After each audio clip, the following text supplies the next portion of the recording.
పొలంలో విత్తనాలు విత్తిన వెంటనే నీరు పెట్టాలి. నీటి యాజమాన్యంలో తీసుకునే జాగ్రత్తలపై వచ్చే దిగుబడి ఆధారపడి ఉంటుంది. తొలి దశలో పంటకు ఎక్కువ నీరు పెట్టకూడదు. బోదెలు, కాలువల పద్ధతిలో నీరు ఇవ్వడం వల్ల నీటి వృధా తగ్గుతుంది. పొదుపుగా వాడుకోవడానికి ఈ బోదెలు, కాలువలు సహాయపడతాయి. విత్తిన వెంటనే పెట్టే తడిలో జాగ్రత్తలు పాటించాలి. నీటిని అతిగా పారించకూడదు. ఎక్కువగా పెడితే విత్తనాలు కొట్టుకుపోయే వీలుంది. పైగా విత్తనం మొలక శాతం దెబ్బతినే అవకాశముంది. రబీ మొక్కజొన్నలో అధికమైన నాణ్యమైన దిగుబడుల కోసం నీటి యాజమాన్యంలో ప్రత్యేక శ్రద్ధ తీసుకోవాలి.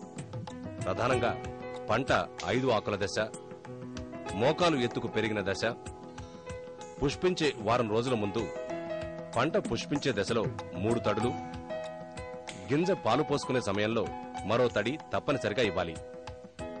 అంటే 5 నుండి 7 తడులతో మంచి దిగుబడులు పొందవచ్చు.